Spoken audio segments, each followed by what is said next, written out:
নমস্কার, দীপক মাহান্তি উৎকল বার্তায় প্রত্যেককে স্বাগত জানাই। গতকাল একটা ভিডিও করেছিলাম, থ্যাংক ইউ, প্রচুর রেসপন্স পেয়েছি এবং আমরা প্রত্যেকেই এক একটা সেফোলজিস্ট, সেটাই বিস্তারিত তার ব্যাখ্যা দিয়েছিলাম। আজকে একটা ছোট্ট ভিডিও করছি একটাই কারণে, যে আমার খুব ভালো লাগছে আর কি। রাহুল গান্ধী এক জনসভাতে এসেছিলেন, সেখানে তিনি বেশ কয়েকটা কথা তৃণমূল কংগ্রেসের বিরুদ্ধে বলে গেছেন, যেটা তৃণমূল কংগ্রেসের পক্ষে হজম করা মুশকিল। কিন্তু আমার মনে হয়েছে যে যে কংগ্রেসী বন্ধু যারা আছে, কংগ্রেসের যারা সমর্থক, তারা প্রত্যেকে খুশি হবেন, কারণ কংগ্রেস এটাই চাইছিল। দেখেন, গণতন্ত্রে তো একটা দল চিরকাল থাকতে পারে না, বিশেষ করে আঞ্চলিক দল তো নয়ই কথা। যেগুলো সর্বভারতীয় দল, সেগুলোর একটা বেস থাকে, কিন্তু আঞ্চলিক দলগুলো যতক্ষণ প্রশাসন তার হাতে, ততক্ষণ তাদের দাপদাপানি থাকে মার্কেটে।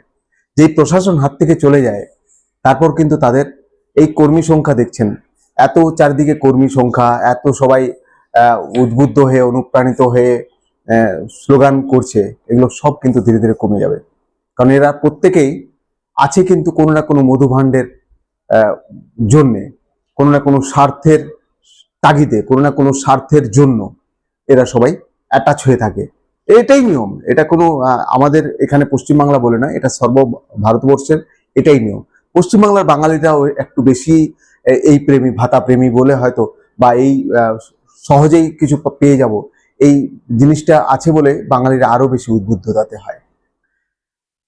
কংগ্রেস একটা বহু পুরনো দল এবং তার ধীরে ধীরে শক্তিক্ষয় হয়েছে পশ্চিমবাংলায়, এবং তার জন্য দায়ী কংগ্রেস নেতৃত্ব। কারণ কংগ্রেস কখনোই ইন্ডিভিজুয়ালি একা লড়ার সাহস দেখাতে পারেনি, কখনো তৃণমূলের সঙ্গে, কখনো সিপিএম এর সঙ্গে জোট করে করে লড়েছে, এবং আলটিমেটলি তারা খাদের কিনারাতে পৌঁছে গেছে। খাদের কিনারে না, খাদে ঢুকেই গেছে বলতে গেলে। কিন্তু এবারে কংগ্রেস এখানকার যারা নেতৃত্ব রয়েছে, বিশেষ করে অধীর চৌধুরী এবং আরো কিছু কিছু নেতৃত্ব, আব্দুল মান্নান, এরা সবাই চিৎকার করে বলেছেন যে আমরা একা লড়বো, আমরা একা লড়ে যতটা পারবো করব।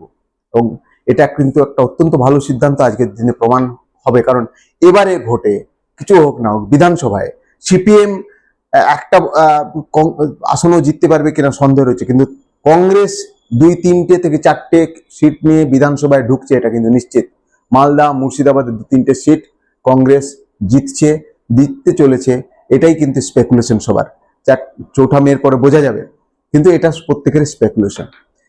আজকে রাহুল গান্ধী আক্রমণ করেছেন তীব্রভাবে মমতা ব্যানার্জিকে। তিনি বলেছেন যে রাহুল গান্ধী অল ইন্ডিয়া সর্বভারতীয় কংগ্রেসের একজন নেতা, এবং তিনি বিরোধী দলনেতা পার্লামেন্টে, তাকেও 55 ঘন্টা ইডি রেড করেছে। কিন্তু কোনো এক অজানা কারণে সিবিআই, ইডি সবসময় এসে থমকে গেছে ব্যানার্জি বাড়ির দরজায়। তিনি অভিযোগ করেছেন এটা, যে কেন আজ অব্দি মমতা ব্যানার্জিকে ডাক পড়েনি, এত দুর্নীতি, এত কিছু, কিন্তু কোনো এক অজানা কারণে সব এটা বন্ধ হয়ে গেছে, একটা জায়গায় থেমে গেছে। যে যেটা বলেছিলেন সে বিখ্যাত কাকু, যে আমার বসকে কেউ ছুতে পারবে না, আলটিমেটলি তাই হয়েছে। তিনি এই প্রশ্নটা তুলেছেন। এই প্রশ্নটা যদি আজ 2 বছর আগের থেকে মাঠে ঘাটে তোলা হতো না, আমি বলবো কংগ্রেস 10 থেকে 12টা আসন নিয়ে বিধানসভায় আসতে পারতো। যাই হোক, বেটার লেট দেন নেভার। তারা হয়তো এটা বুঝেছেন যে একা লড়ে এবং এখানে এস্টাবলিশমেন্ট করতে গেলে, কারণ দেখুন, গণতন্ত্রে তো নিয়মই হচ্ছে যে একটা সময় পার্টি যাবেই। আজকে তৃণমূল কংগ্রেস আছে, কালকে বিজেপি আসবে, পরশুদিন অন্য কেউ আসবে, আসতে বাধ্য। হয়তো আমরা বাঙালিরা চট করে পরিবর্তন চাই না বলে এত দিন করে পার্টিগুলো থেকে যায়, কিন্তু গণতন্ত্রে তো পরিবর্তন হবেই। আজ না হোক কাল হবে পরিবর্তন, কাল না হোক পরশু হবে পরিবর্তন হবেই। কিন্তু প্রত্যেকেই বলছেন যে যেদিন পরিবর্তন হবে, সেদিন এই দল, এই তৃণমূল দল কতটা থাকবে, এই বেস নিয়ে খুব সন্দেহ রয়েছে। কেউ বলেন 48 ঘন্টার মধ্যে ভেঙে যাবে, কেউ বলছেন 72 ঘন্টার মধ্যে ভেঙে চৌচির হয়ে যাবে দলটা, কেউ বলছেন আবার এটা সময়ের অপেক্ষা, 3-4 মাসের মধ্যে দলটা ভেঙে যাবে। হতে পারে, কারণ এটা তো ঘটনা যে তৃণমূল কংগ্রেসের বেস হচ্ছে মমতা ব্যানার্জি। মমতা ব্যানার্জির মুখ, মমতা ব্যানার্জির ফেস ভ্যালু, সে করেই তৃণমূল কংগ্রেস চারদিকে লড়ে যাচ্ছে। তার সাথে অনেকে অভিযোগ করেন পুলিশ এবং প্রশাসন সবে মিলে তৃণমূল কংগ্রেসকে এগিয়ে নিয়ে চলেছে, এবং সেই প্রশাসন যদি না থাকে তাহলে আর পার্টিটা কতটা থাকবে সত্যি সন্দেহের ব্যাপার।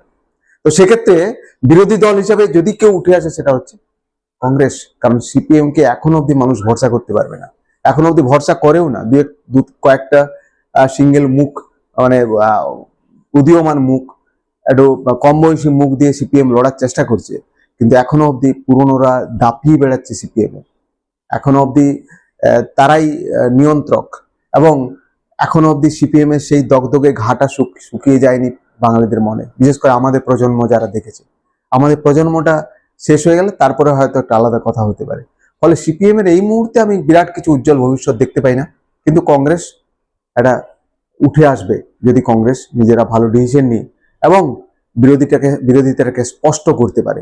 আসলে বিরোধিতা স্পষ্ট করাটা এখন বড় ব্যাপার হয়েছে প্রত্যেকের জন্য।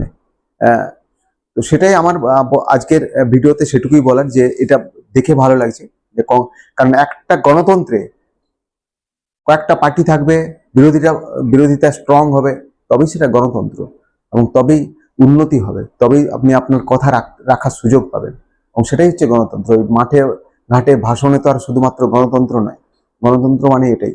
পরিবর্তনের হাওয়া চারদিকে বইছে, আমি জানি না 4 মের পরে কি হবে, কিন্তু পরিবর্তনের দিকে এগোচ্ছে এটুকু বলাই যায়। কোনো একটা জিনিস তো ঘটতে চলেছে। ধন্যবাদ সবাইকে, ভালো থাকবেন সবাই।